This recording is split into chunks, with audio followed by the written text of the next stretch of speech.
Hi, kuya. Ay, si Jay. Jay. Opo. Kamusta po? Yung parang pas kami. Ay, September 2024? Opo. Ay, sige. Pasok kayo doon, no? Pwede kayo pumasok na actually letter J. Diyan mismo. Pasok ka dyan, may international student center.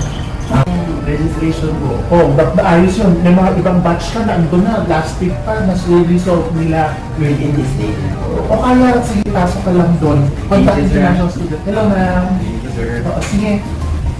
For international student talaga yan, ha? Letter J.